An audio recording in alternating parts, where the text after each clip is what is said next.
Hello, नमस्कार। लीजिए दोस्तों, हम फिर हाजिर हैं कुछ नई जानकारी के साथ, ताकि आप अपनी जिंदगी की एक बढ़िया सी कहानी लिख सकें। वैसे कहानी की बात निकल ही पड़ी है, तो क्यों ना आज हम कहानियों से ही शुरुआत करें। कहानियां कुछ ऐसे लोगों की जो अपने जीवन का रुख अपने अनुसार बदलने में कामयाब हुए, और फिर इन्हीं कहानियों के जरिए जानेंगे व्यावसायिक कौशल के क्षेत्र को। तो आइए सुने कहानी हरी, जीनत और अनीता की। सबसे पहले सुनते हैं हरी की कहानी। बचपन से ही हरी को फिल्में देखने का बहुत शौक था। फिल्मों से आइडिया लेकर वो अपने स्कूल और मोहल्ले के समारोहों के लिए ड्रामा स्क्रिप्ट लिखता था। जब उसने 12वीं की परीक्षा पास कर ली, तो उसके शौक को देखते हुए उसके पिता के एक दोस्त ने उसे फिल्म निर्माण का कोर्स करने की सलाह दी। हरी ने इस बारे में पूछताछ की और एक विजुअल मीडिया और फिल्म निर्माण कोर्स में भर्ती हो गया। 3 वर्षों में हरी ने फिल्म निर्माण में डिग्री प्राप्त कर ली और एक फिल्म स्टूडियो के साथ फिल्म स्क्रिप्ट लेखक के रूप में काम करने लगा। एक दिन वह अपनी खुद की फिल्म निर्माण कंपनी बनाना चाहता है। अब आइए मिलते हैं जीनत से। जीनत को अलग अलग ढंग से तैयार होना बहुत पसंद था। वह अक्सर अपनी बड़ी बहन की मेकअप की चीजों का इस्तेमाल करती थी। यहाँ तक कि जब वह 8वीं और 9वीं कक्षा में थी, तब से ही जीनत अपने दोस्तों और बहन के लिए सौंदर्य उपचार करती थी और अनूठे हेयर स्टाइल करने की कोशिश करती थी। वह अक्सर अपनी सहेली से बात करती थी जो एक ब्यूटी पार्लर में काम करती थी। 10वीं के बाद जीनत ने एक बड़े और प्रसिद्ध पार्लर में 1 साल के ब्यूटी कोर्स में दाखिला लिया। कोर्स के बाद उसी पार्लर ने उसे नौकरी पर रख लिया और वह जल्द ही एक स्थिर वेतन पाने लगी। और ये है अनीता। पंखा हो या रेडियो या फिर इस्त्री, अनीता घर पर बैठे कुछ भी मरम्मत कर सकती है। अनीता को विज्ञान में बहुत दिलचस्पी थी और विज्ञान के बारे में कहानियां पढ़ना उसे अच्छा लगता था। 12वीं कक्षा के बाद अनीता ने आईटीआई प्रशिक्षण में शामिल होने का फैसला किया और कंप्यूटर विज्ञान और आईटी में एक कोर्स पूरा करके वह एक कंप्यूटर तकनीशियन बन गई।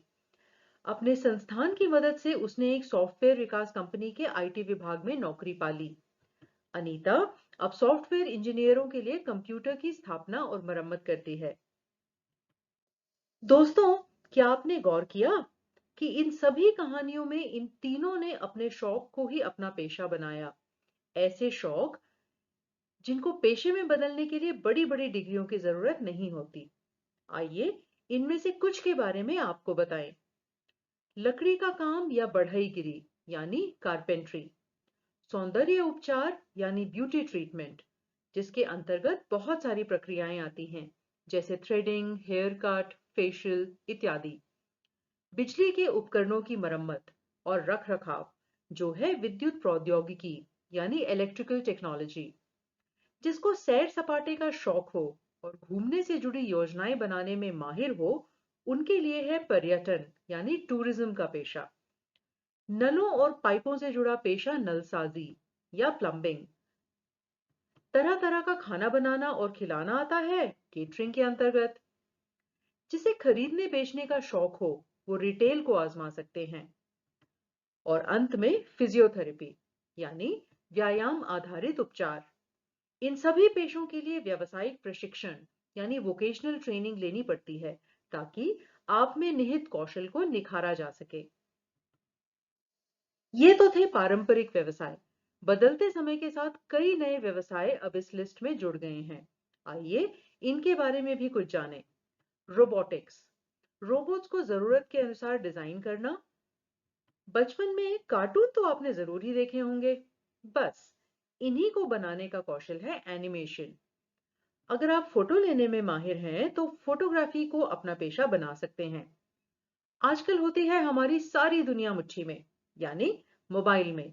दोस्त भी वहीं, स्कूल के लेसन भी वहीं, और इसी से जुड़ी है मोबाइल प्रौद्योगिकी यानी मोबाइल टेक्नोलॉजी। वेल्डिंग, जिस कौशल की मांग उद्योगों में होती है। अगर आप कपड़ों को डिजाइन करने या सिलने में रुचि रखते हो, तो पोशाक निर्माण का क्षेत्र आपके लिए हो सकता है। वाहन मरम्मत, अगर गाड़ियों में आपकी रुचि हो। और फिल्म निर्माण, यदि आपको फिल्मों का शौक हो तो। वैसे फिल्म निर्माण में बहुत सारे उपक्षेत्र हैं, जैसे एडिटिंग, स्क्रिप्टिंग, कोरियोग्राफी इत्यादि। इन सभी क्षेत्रों के बारे में जानना आपको जरूर रोमांचकारी लगा होगा। तो इनमें प्रशिक्षण प्राप्त करने के कितने और क्या मार्ग हैं? मुख्य रूप से 3 मार्ग हैं। बी वॉक की 3 साल की स्नातक की डिग्री, 1 से 3 साल का डिप्लोमा, या फिर 1 से 2 साल का डिप्लोमा या आईटीआई। बी वॉक किसी व्यवसाय पर केंद्रित स्नातक डिग्री कोर्स है, यानी ये कौशल आधारित शिक्षा और अनुप्रयोग पर आधारित अध्ययन का अवसर प्रदान करता है। इस कोर्स को करने के लिए आपको कला, वाणिज्य या फिर विज्ञान में 12वीं की परीक्षा पास करनी होगी और संस्थान की प्रवेश परीक्षा भी देनी होगी। 1 से 3 साल का डिप्लोमा आप 10वीं के बाद कर सकते हैं, या फिर 12वीं कला, विज्ञान या वाणिज्य के साथ उत्तीर्ण करके कर सकते हैं। इस कोर्स के लिए आपको राज्य स्तर की प्रवेश परीक्षा भी देनी होगी। इस कोर्स को करने पर आपको आप द्वारा चुने व्यवसाय के लिए प्रमाण पत्र मिलता है। इसमें कौशल आधारित अध्ययन का अवसर मिलता है और इंजीनियरिंग में पार्श्व प्रवेश की सुविधा भी उपलब्ध की जाती है। जिस संस्थान से आप ये कोर्स करते हैं, उनका अक्सर उद्योग के साथ प्रशिक्षण टाई अप होता है। 1 से 2 साल का डिप्लोमा आईटीआई आप 10वीं के बाद संस्थान की प्रवेश परीक्षा देकर कर सकते हैं। यह कोर्स सिर्फ किताबी पढ़ाई ही नहीं, बल्कि प्रैक्टिकल पर आधारित अध्ययन का मौका देता है। इसका पाठ्यक्रम ऐसा बनाया गया है कि इसको करने के बाद आसानी से नौकरी प्राप्त हो सके। साथ ही यह 3 साल के डिप्लोमा में पार्श्व प्रवेश का मौका भी देता है। आइए अब बीवॉक कोर्स को विस्तार में जानें। भारत में 200 से अधिक कॉलेज बीवॉक की डिग्री प्रदान करते हैं। 12वीं के बाद छात्र बीवॉक कार्यक्रम में दाखिला ले सकते हैं, जिसका पाठ्यक्रम राष्ट्रीय कौशल योग्यता फ्रेमवर्क पर आधारित है। बीवॉक कोर्स की सबसे खास बात है उसका लचीलापन। आप जितना समय इस कोर्स में बिताते हैं, आपको उसी स्तर की योग्यता प्रदान की जाती है। यानी इस 3 साल के कोर्स को आप पूरे 3 साल करें तो आपको स्नातक की डिग्री दी जाएगी। लेकिन यदि आप किसी कारण इसको सिर्फ 2 साल ही कर पाए, तो लेवल 6 का एडवांस डिप्लोमा दिया जाएगा। और अगर एक ही साल कर पाए, तो भी आपको लेवल 5 का डिप्लोमा दिया जाएगा। और अगर सिर्फ 6 महीने ही करें, तो भी लेवल 4 का सर्टिफिकेट तो मिलेगा ही। यानी आप जितनी मेहनत और समय लगाएंगे, आपको उतना फायदा होगा। और दुर्भाग्य से अगर कोर्स पूरा न कर पाए, तो भी कुछ तो हासिल करके ही जाएंगे। इस कोर्स में बहुत सारे क्षेत्र मौजूद हैं, यानी आप स्वास्थ्य सेवा, खाद्य प्रौद्योगिकी और आतिथ्य से लेकर ग्राफिक डिजाइनिंग और सौंदर्य और कल्याण जैसे रचनात्मक क्षेत्रों तक कोई भी क्षेत्र चुन सकते हैं। कोर्स के दौरान छात्रों को प्रैक्टिकल काम का जो अनुभव मिलता है, उससे नौकरी पाने की संभावना बढ़ जाती है। तो देखा आपने, बीवॉक कोर्स के कितने फायदे हैं। चलिए अब मिलते हैं जॉन से। जिस दिन से जॉन ने रोबोट पर बनी एक फिल्म देखी, उसी दिन से उसे यह क्षेत्र दिलचस्प लगने लगा। फिर उसने रोबोट्स के बारे में पढ़ना और शोध करना शुरू किया। वह ये देखकर हैरान रह गया कि रोबोट्स का इस्तेमाल आजकल कई सारे उद्योगों में किया जाता है। जैसे बेंगलुरु में यह रेस्टोरेंट है जहां रोबोट वेटर का काम करते हैं। उसने एक ऐसे स्कूल के बारे में भी जाना जहां रोबोट टीचर का काम करते हैं। और गाड़ी वाले बनाने वाली कंपनियां भी हैं जहां कर्मचारी इंसान नहीं, रोबोट हैं। यह सब जानकर उसे इच्छा हुई कि वह इस क्षेत्र में कुछ सीखे, ताकि भविष्य में उसको अपना व्यवसाय बना सके। तो चलिए जॉन के साथ साथ हम भी जानें कि रोबोटिक्स के क्षेत्र में प्रवेश कैसे लिया जा सकता है। जॉन ने पता लगाया कि रोबोटिक्स सीखने के लिए उसके पास 4 विकल्प हैं। पहला विकल्प है भौतिकी, रसायन विज्ञान और गणित में 12वीं पास करके फिर किसी भी ब्रांच में 4 साल का बीई या बीटेक कोर्स करके और फिर रोबोटिक्स में 2 साल का एमटेक कोर्स करना। दूसरा विकल्प है भौतिकी, रसायन विज्ञान और गणित में 12वीं पास करके या फिर 10वीं के बाद आईटीआई, फिर मैकेट्रॉनिक्स में 3 साल का बीवॉक कोर्स, जिसमें 40% थ्योरी, 60% उद्योग प्रशिक्षण दिया जाता है। तीसरा विकल्प है भौतिकी, रसायन विज्ञान और गणित में 12वीं पास करके या फिर 10वीं के बाद आईटीआई या डिप्लोमा करके फिर रोबोटिक्स में उद्योग प्रशिक्षण के साथ 3 साल का बीवॉक।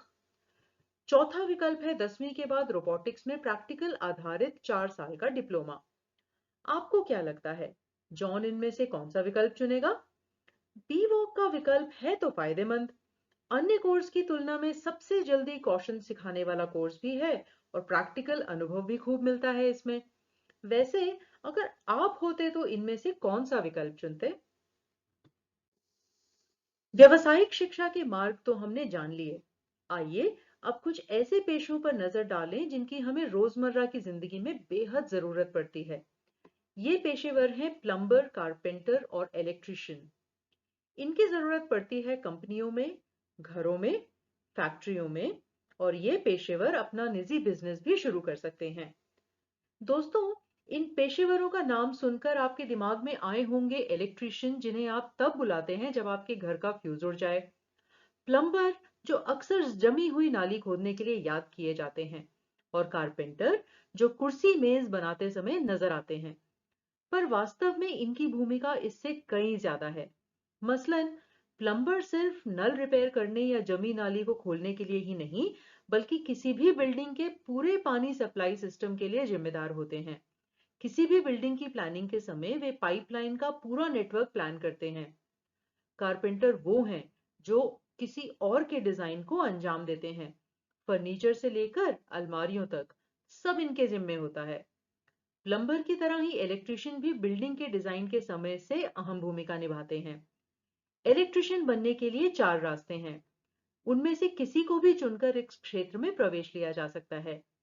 पहला, विज्ञान के साथ 12वीं पास करने के बाद इलेक्ट्रिकल में 3 साल का बी वॉक। दूसरा, विज्ञान के साथ 12वीं पास करने के बाद 3 साल का डिप्लोमा। तीसरा विकल्प है 10वीं पास करने के बाद 2 साल की आईटीआई ट्रेनिंग। और चौथा विकल्प है 8वीं या 10वीं पास करने के बाद 1 से 12 महीने का कोर्स।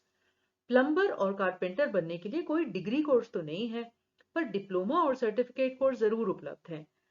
कई बार तो यह कौशल विरासत में मिलते हैं, खासकर कारपेंट्री का। अब आइए बात करें अप्रेंटिसशिप की। यह एक तरह का प्रशिक्षण है जो किसी विशिष्ट संगठन में किसी विशिष्ट कौशल को सिखाने के लिए कई महीनों या वर्षों तक दिया जाता है। और अक्सर प्रशिक्षण के दौरान कुछ स्टाइपेंड भी मिलता है। इसे ऑन द जॉब ट्रेनिंग भी कहा जाता है। प्रशिक्षण को सफलतापूर्वक पूरा करने पर ट्रेनी को उस संगठन में स्थायी नौकरी भी मिल सकती है। राष्ट्रीय शिक्षुता संवर्धन योजना एनएपीएस भारत सरकार की एक ऐसी योजना है जिसके तहत सरकार कंपनियों को ज्यादा से ज्यादा लोगों को बतौर अप्रेंटिस लेने के लिए प्रोत्साहित करती है। इसका मकसद है युवाओं को विभिन्न कौशल में माहिर बनाना, ताकि वे देश की उन्नति में योगदान दे सकें। और ये रहे अप्रेंटिसशिप से जुड़े कुछ आंकड़े।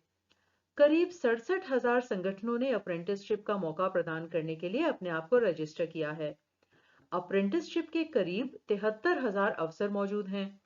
करीब 60,000 लोग अप्रेंटिसशिप कर रहे हैं और करीब 118,000 लोगों ने अपने आप को अप्रेंटिसशिप के लिए रजिस्टर करवाया है।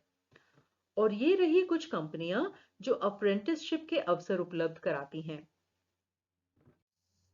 दोस्तों, ऐसा बिल्कुल जरूरी नहीं कि सब सिर्फ इंजीनियर या डॉक्टर या वकील बने, या कोई ऐसी नौकरी करें जिसमें आपको कोई दिलचस्पी ना हो। बल्कि नौकरी ऐसी चुननी चाहिए जिसे आप चाव से कर सकें। इस बात पर विचार करें कि आपको किस क्षेत्र में सबसे ज्यादा रुचि है, फिर उसी को अपना व्यवसाय बनाएं। राय और मशवरे के लिए हम आपके लिए हमेशा मौजूद रहेंगे। तो फिलहाल आपसे विदा लेते हैं। धन्यवाद।